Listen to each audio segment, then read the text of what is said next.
정부 정책가들이 판단이 된다라면 지금 경제의 활성화에 한 3조의 돈이 필요해.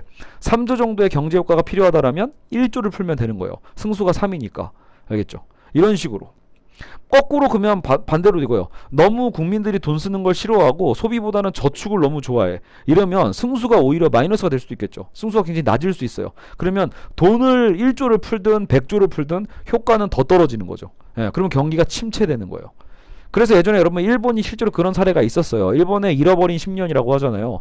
일본의 경제 위기 동안 정말로 그 일본 정부가 모든 국민에게 막 10만 원씩 줬다고 했는데 그 돈을 줘도 안 쓰더라. 원래 그렇게 돈을 푼 이유가 뭐다? 돈을 풀어서 사람들이 70% 80% 최소한 10만 원을 줬으면 한 8만 원 정도 썼어야 되는데 쓰진 않고 오롯이 다 저축하더라. 저축하면 돈이 안 돌죠 오히려. 그렇죠? 물론 은행이 그걸 또 대출할 수는 있겠지만, 그죠? 여러분 그래서 케인즈가 제일 싫어하는 게 누구냐면요, 바로 금고 사다가 자기 재산을 금기로 바꿔가지고 경제에 아무 도움도 안 되게 그냥 자기 집 금고에다가 처박아 둔 사람들, 이거를 케인즈가 제일 싫어합니다. 돈 벌었으면 쓰라라는 거예요. 돈 벌어서 뭐하냐, 써서 경제를 활성화시키라는 거죠. 알겠죠?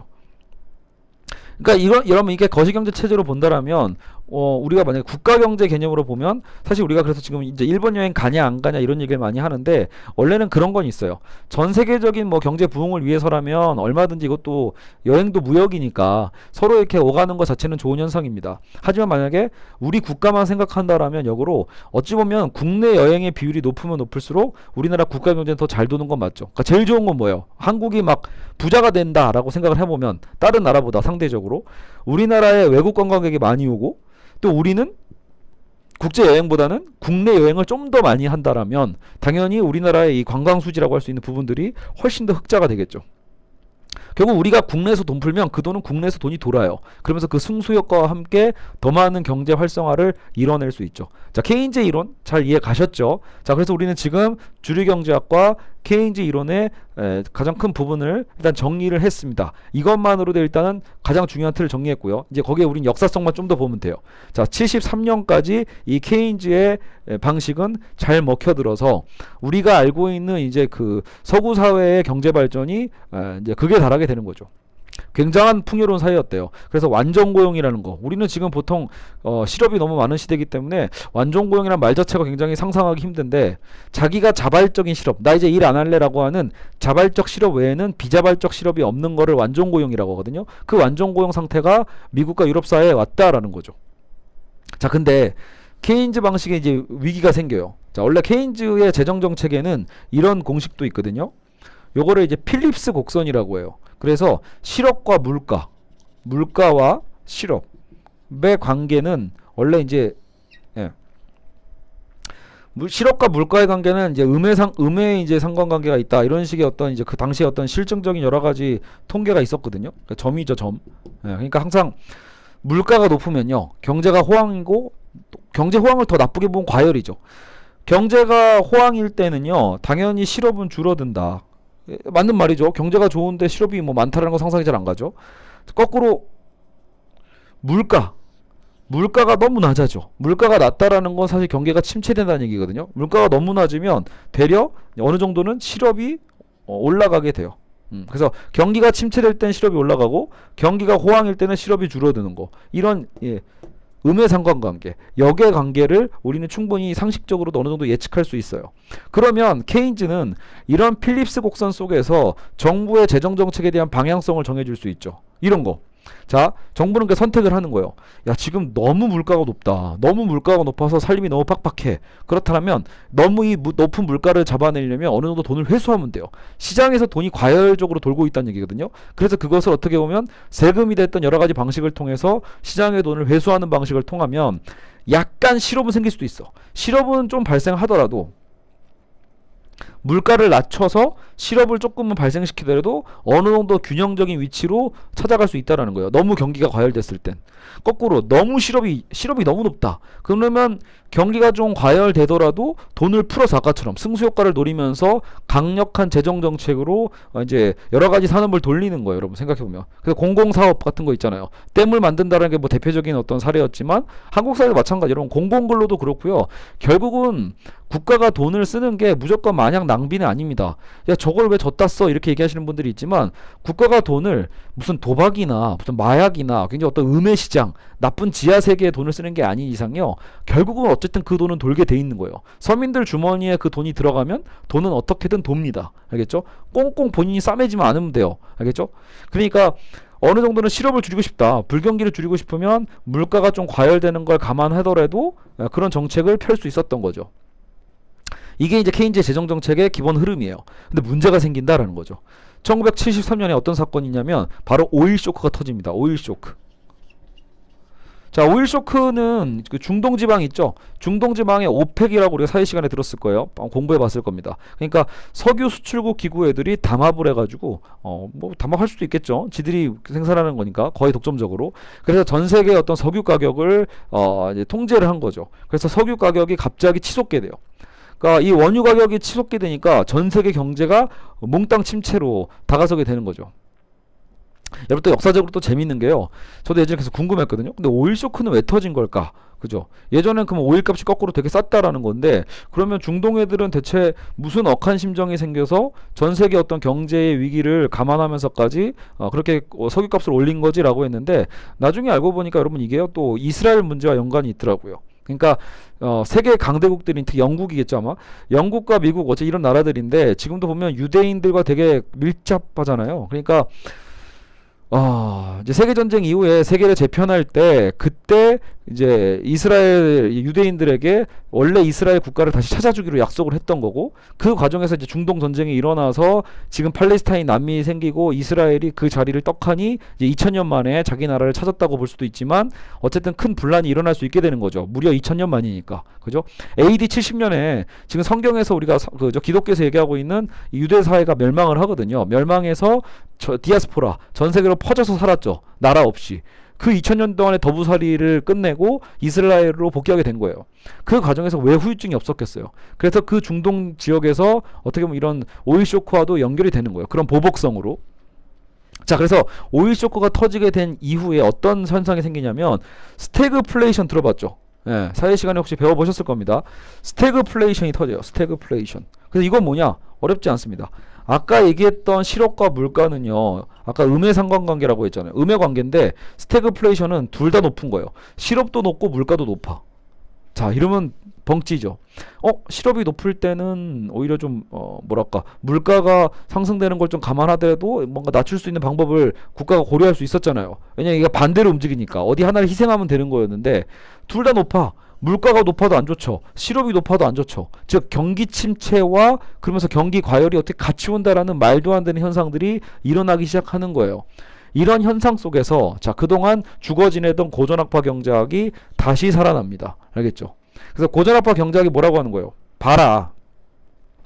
돈을 너무 많이 썼다 그동안 정부가. 쓸데없이 정부가 시장에 개입해가지고 너무 많은 돈을 썼고 또 이 당시 또 어떤 시대예요. 복지국가가 또 막 형성될 때거든요. 그러니까 국가가 너무 나댔고 정부가 너무 커졌고 복지비용으로 너무 퍼졌고 노조는 너무 강력하고 시장의 어떤 자율적인 메커니즘은 너무나 상처받았고 피해를 입었다. 이런 논거를 얘기하게 되는 거죠. 그러니까 이제 정부의 역할은 필요가 없다라는 거예요. 해악이다 라고 본 게 된 겁니다. 그래서 오일 쇼크 이후에 스태그플레이션이 터지고 결국은 이제 케인즈식의 방식이 제대로 먹히지 않게 되면서 이 고전학파 경제학자들이 다시 권력을 잡게 되는 겁니다. 그게 여러분 이제 정치적으로는 신자유주의라고도 불리는 거예요. 많이 들어봤죠? 결국은요. 우리가 한미 FTA나 뭐 이런 거 시작하면서 신자유주의 얘기 혹은 IMF 이후 시대를 또 신자유주의 얘기를 많이 듣는데 그게 사실은 여기서부터 시작이 된 거예요. 1970년대 이후에 케인즈주의를 이제는 다시 쓰러뜨리고 이 고전학파, 애덤 스미스를 주류로 한 고전경제학파가 다시 권력을 잡게 됐다. 자, 그래서 이건 정치사에서도 연결이 돼요. 1979년에 이 보수 정권에서 79년에 영국이죠. 영국의 대처 수상이 집권을 하고 81년에 미국의 레이건 대통령이 집권을 해요. 그걸 우리는 대처리즘 레이거노믹스라고 부릅니다. 대처리즘과 레이거노믹스의 아주 공통된 부분이 바로 뭐예요? 바로 이 신자유주의를 이제 추구해 나가는 겁니다. 그래서 세계 최고의 강대국 두 나라가 이런 흐름으로 힘을 합쳐서 밀고 나가니 굉장히 세계에 큰 영향을 줄 수밖에 없게 되는 거예요. 그래서 실제로 여러분 이제 복지국가의 개념도 많이 축소가 될 수밖에 없죠. 그래서 지금의 여러분 그래서 우리가 영미식 시스템이라고 부를 때가 바로 이런 부분들이에요. 영미 이렇게 표현하잖아요. 영미식 시스템이라고 할 때 기본적으로 시장 경제를 추구하고 복지국가는 축소돼 있고, 그러니까 우리가 보통 요즘 미국은 복지가 너무 잘 안 돼 있어서 되려 좀 위험하잖아요. 뭐 건강보험이나 이런 게 잘 안 돼 있고, 영국은 좀 그런 건 있어요. 시장경제 체제는 받아들였고 다만 이제 노조나 이런 걸 굉장히 많이 해체를 해요. 대처 수상이. 그래서 보면 지금 여러분 대처 수상 그때 이제 죽었을 때 우리나라는 이 마가렛 대처를 되게 이제 철의 여인 이러면서 굉장히 우리는 이제 위인의 어떤 한 명으로서 다루고 있지만 정작 영국 사람들은 대처 별로 안 좋아하더라고요. 왜? 정작 이제 영국의 서민 사회를 다 부셔버린 사람이다 이렇게 얘기하는 거예요. 신자유주의를 도입함으로써 자 이게 특징이 이거예요. 국가 복지 축소죠. 당연히 정부를 약화시키는 거예요. 복지를 축소하고 그리고 공기업을 어떻게 한다? 민영화하고 규제를 완화하고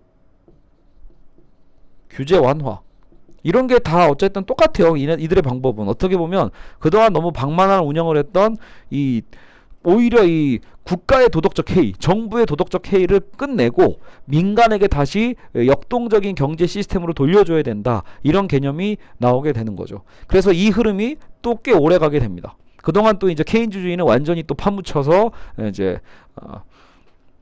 고통의 시절을 보내게 되는 거죠. 그렇죠? 이게 흐름 좀 이해 가실 거예요. 여러분 그 나중에 영국 영화들 뭐 트레인스포팅이나 아니면 뭐더라?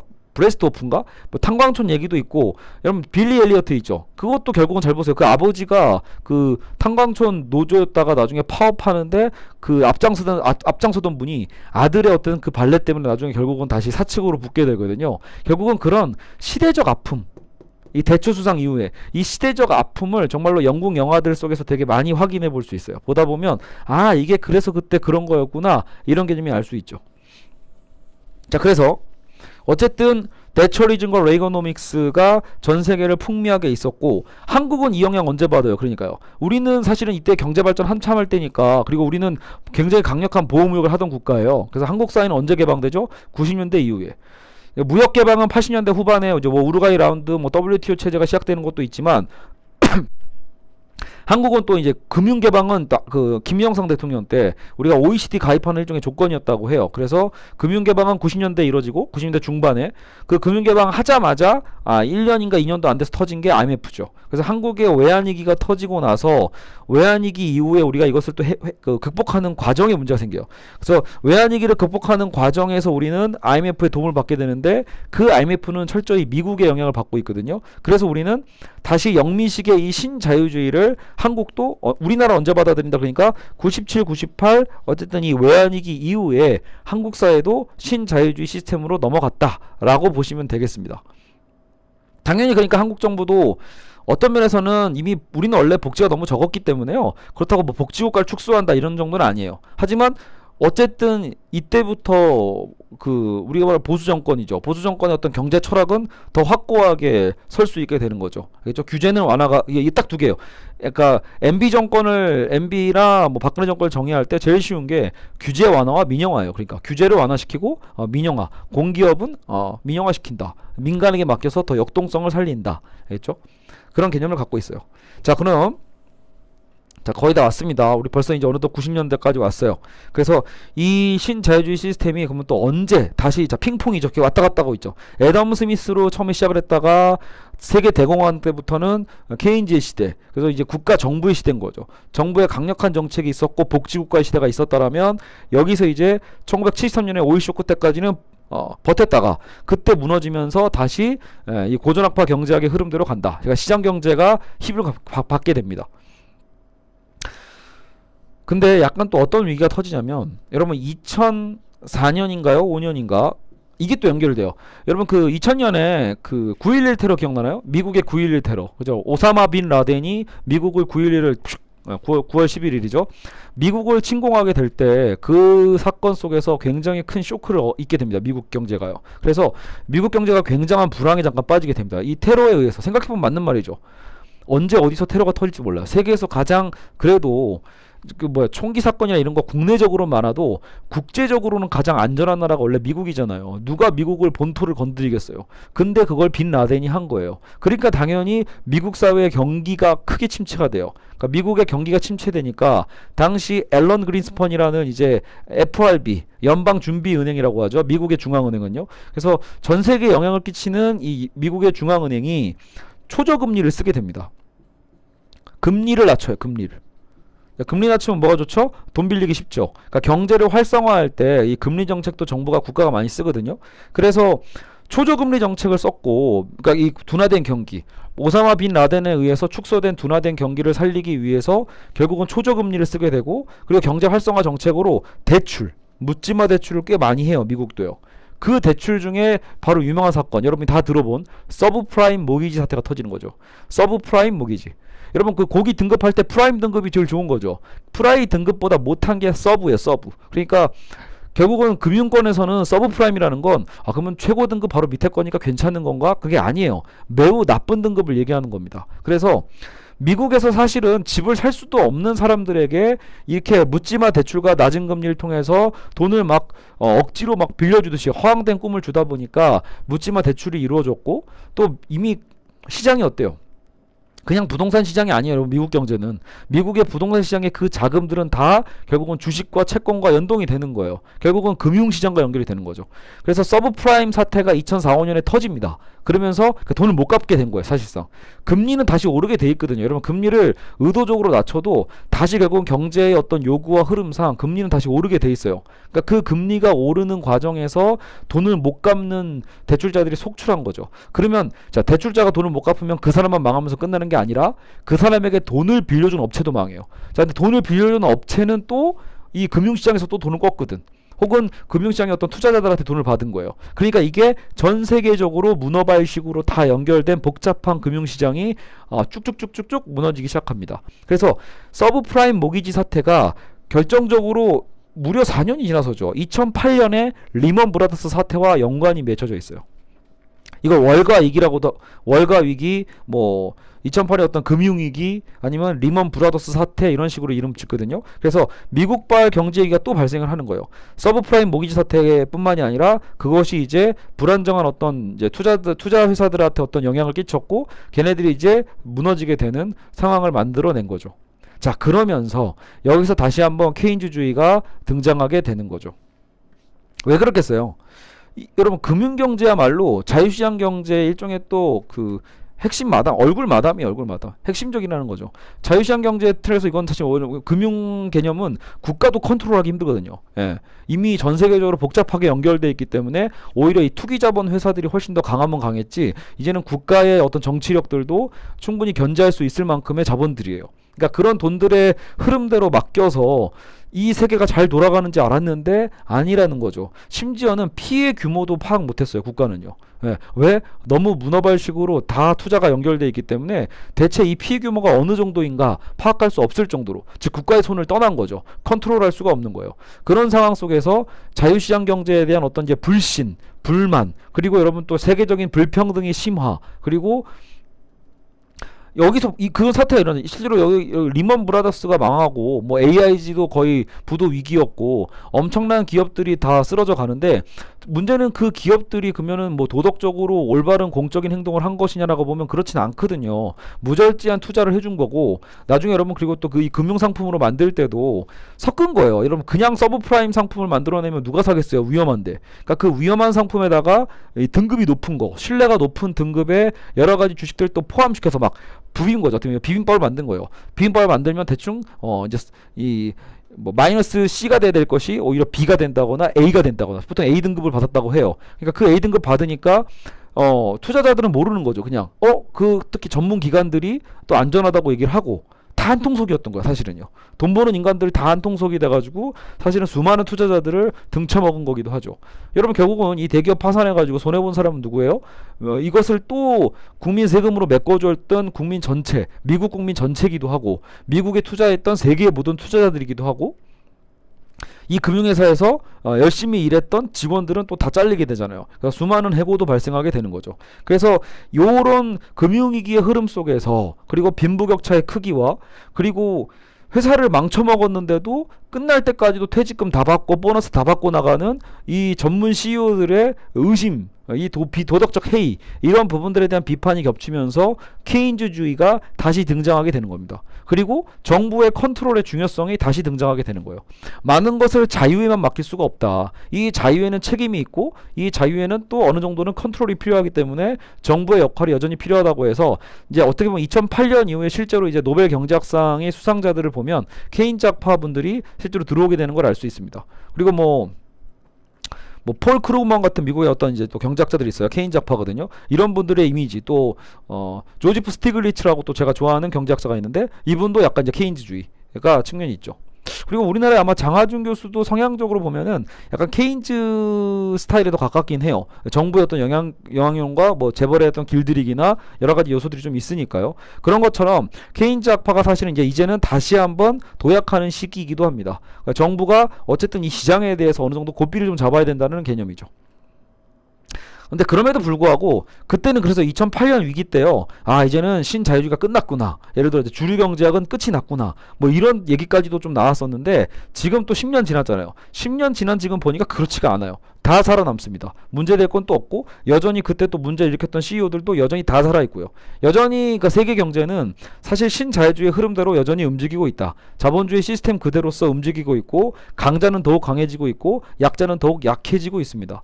그래서 이 상황에서 사실 지금도 케인즈파가 주장하고 있는 거는 아까처럼 케인즈식의 재정정책이 여전히 맞는 거죠. 돈을 풀어서 해서 빚을 내서라도 지금 문제는 이 낮아진 중산층과 이 허리 라인이 완전히 무너졌잖아요. 그래서 이 허리라인을 살리기 위한 유효 수요 정책에 대한 필요성을 여전히 이제 피를 토하면서 주장을 하고 있는 거죠.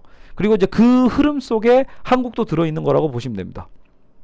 한국의 이제 문재인 정권은 그래서 약간 이런 케인즈주의식의 어떤 방식으로 지금 경제 정책을 추구하고 있는 거고, 오히려 미국이 재밌죠. 미국은 되려 자유무역의 전도사였어요. 레이거노믹스 이후로 미국은 꾸준히 자유경제 시장을 되게 중시했던, 주도했던 사람이죠. 주도했던 국가예요. 미국은 자유시장 경제를 주도했던 국가인데 정작 지금 이제 트럼프라는 독특한 대통령이 되는 바람에 미국은 지금 어느 나라보다도 또 보호무역적이라는 특징, 자유무역이라는 말은 하는데 정작 본인들은 강력한 보호무역을 또 하면서 자신들의 무역 적자를 어떻게든 해소하려고 전 세계에 으름장을 놓고 있잖아요. 파워게임 패권 국가로서 그런 어떤 힘을 지금 막 보여주고 있는 거죠. 배째라 어쩔 건데 이런 거죠. 배째라 어쩔 건데 뭐 이렇게 예의 같은 것도 없어요. 국제 어떤 질서 같은 거보다는 일단 우리가 살아야겠다라는 보호무역적 개념을 이제 대놓고 미국이 얘기하고 있는 셈이에요. 실제로 그런 효과를 좀 보고 있죠. 그러니까 미국 내에 트럼프의 이미지가 높아지는 이유도 뭐냐면 자꾸 뭐 이렇게 세계 평화다, 뭐 세계 자유무역이다, 뭐다 하면서 미국 내 어쨌든 무조건 미국의 어떤 경제 자체를 뭔가 양보하고 희생하는 어떤 방식이 아니라 무조건 미국이 먼저, 어쨌든 그런 어떤 방식으로서 지금 경제 정책을 추구하고 있기 때문에 자꾸 이제 트럼프는 세계에서 어쨌든 이렇게 경제의 어떤 이런 사업권을 자꾸 따오는 거죠. 무기도 자꾸 팔아먹고, 그죠? 그리고 이제 계속해서 이제 자신들의 무역 적자를 만들어내는 중국에 대해서는 이제 길들이기를 좀 하고 있는 거고요. 그런 어떤 흐름들, 패권 국가로서의 나름 억지라면 억지죠. 본인들이 수십 년간 주장하고 우리 한국 같아도 자유무역 하자고 맨날 그렇게 으름장 났던 국가가 정작 보호무역을 하고 있다라는 아이러니. 자, 그리고 우리 한국도 보죠. 한국의 상황도 결국은 좀 재밌긴 해요. 우리도 90년대 00년대 정도만 하더라도 그래서 보통 이렇게 신자유주의 하거나 아니면 그냥 자유무역 자체를 이미 되게 부정적으로 보는 흐름도 많았거든요. 그러니까 자유무역 자체에 대해서 뭔가 좀 이게 국내 산업의 위기다 뭐 이런 식으로 생각을 많이 했었어요. 하지만 지금 우리가 일본과 싸우는 과정에서 정작 우리를 도와주는 농고 또한 자유무역이에요. 그러니까 이 자유무역 자체가 나쁜 게 아니라는 거죠. 어떻게 보면요. 그래서 정작 우리나라 국민 전체를 보호할 수 있으면서도 그 와중에서도 또 이 자유무역이 가져다주는 장점들이 있기 때문에 우리도 지금 WTO 체제에 가서 일본에 대한 어쨌든 이 규제에 대한 얘기를 하는 거 아니에요. 일본의 규제가 부당하다 이런 거죠. 전체 세계가 이제는 어느 정도 자유무역을 다 받아들이고 약속을 하고 살아가고 있는데 그 부분에 대해서 전혀 다른 어떤 의도성을 갖고 있는 이런 규제는 잘못된 거다라는 것을 통해서 우리는 자유무역을 논거로서 이런 자유시장 경제를 해치는 일본의 행태 좀 쟤네 좀 뭐라고 해주세요 라는 방식으로 우리가 지금 공격을 하고 있는 거잖아요. 그런 부분에 대해서 생각을 해보면 한국 사회도 정말 많이 변했다라는 생각이 들어요. 예전 같으면 그냥 한미 FTA 하면 무조건 우리나라가 손해본 거고 잘못된 거고 우리가 저거 미국 경제에 완전히 예속될 수밖에 없다 이런 얘기를 하고는 했었는데 지금은 어떻게 보면 하긴 하더라도 우리가 어떻게 지혜롭게 할 것인가. 예. 어떻게 하면 경제 주권을 빼앗기지 않으면서도 우리가 지혜롭게 우리가 이득을 끌어갈 수 있을 것인가. 이런 생각을 좀 하게 되는 거죠. 그래서 어쨌든 많은 그 예전의 통념들이 많이 시대가 변하면서 실제로 변하게 되는 부분들이 있습니다. 아시겠죠? 자, 그래서 우리는 오늘 이 시간 결국은 경제학사의 가장 중요한 흐름들만 굉장히 빠르게 훑어봤습니다. 애덤 스미스부터 케인즈 학파, 애덤 스미스가 어떻게 이제 주류 경제학적인 흐름을 만들어냈고, 그래서 어떤 자유시장 경제 시장과 어떤 그 수요와 공급의 어떤 이 역동적인 원칙이나 이런 것들이 나중에 이제 케인즈주의에 대해서 어떻게 비판을 받고, 그래서 또 유효 수요 이론, 어떻게 하면 이제 소비를 통해서 경제를 활성화시킬 것인가. 근데 그 소비를 만들어내는 건 결국 정부가 해야 된다. 이런 개념들이었죠. 아시겠죠? 참고로 여러분 이렇게 보다 보면 경제학사의 어떤 주류의 흐름 자체가 이미 이렇게 이원화돼서 싸우고 있다라면, 그죠? 지금 한국도 계속 그런 흐름의 싸움이잖아요. 자유한국당이 그래도 요쪽을 바탕으로 얘기를 하고 있다라면 지금 어쨌든 여당은 요쪽 개념으로서 싸우고 있는 흐름이라고 보실 수 있을 거예요. 그리고 사실 한켠에는 막스주의 경제학도 사실은 우리 전 세계의 경제학사에 되게 큰 영향을 미친 건 맞거든요. 근데 이제 막스주의 경제학 자체가 그 경제정책 시스템으로 그대로 흐름을 가져다 준 거는 어쨌든 뭐 러시아나 예전 소련이죠. 구소련과 어떤 중국 뭐 이런 나라들이었고, 아니면 이제 간접적으로 유럽 사회의 이제 막스주의 경제학도 유럽 사회는 되게 중요한 영향을 미칩니다. 사실은요. 이제 그게 어느 정도 좀 혼합되는 거죠. 당연히 여러분 그러니까 막스 쪽은, 케인즈는 여러분 막스주의가 전혀 아니에요. 맞죠? 아무 상관없이 오히려 이제 이 자유시장 경제를 비판하면서 어떤 방법론을 얘기했던 것이고, 막스는 아예 새로운 어떤 가치 철학이죠. 자본 자체를 뒤엎는 거예요. 사실은요. 이게 이렇게 보시면 됩니다. 막스주의는 뭡니까 라고 했을 때 더 이쪽 좌쪽에 있는 애 뭐 이런 개념으로만 생각하지 마시고, 막스주의는 기본적으로 자본주의를 탈피하는 거예요. 자본주의 시스템을 붕괴시키는 것, 그 이유를 생각하는 거기 때문에 오히려 이제 그 과정론에 있어서는 또 다르게 다뤄볼 필요가 있습니다. 근데 그거는 여기서 다룰 시간은 아닌 것 같아요. 그래서 오늘은 여기까지 해서 우리가 경제학사를 매우 빠르고 나름 또 제멋대로, 어떻게 역사적으로 좀 왜곡된 건 없는지 좀 걱정은 되는데, 그래도 1시간에 걸쳐서 두 편으로 나눠서 올릴게요. 그래서 뚝 이렇게 설명을 해냈습니다. 알겠죠? 여러분 좀 도움이 되었으면 좋겠네요. 말이 좀 빨랐지만 그래도 나름 쉽게 설명하려고 노력했습니다. 다음 시간에, 그래서 다음번에 기회가 된다면 저도 요즘 경제학 공부 안 한 지는 좀 오래됐지만 좀 더 책을 좀 섭렵하고 좀 또 여러분들에게 좀 유용한 어떤 경제 지식에 대해서도 알려드릴 게 혹시라도 있다라면 제가 또 오지랖도 떨어서 수업을 또 추가로 경제학적 흐름도 가져가도록 하겠습니다. 네, 여러분 어쨌든 1시간 동안 들어주시느라고 고생하셨습니다. 감사합니다.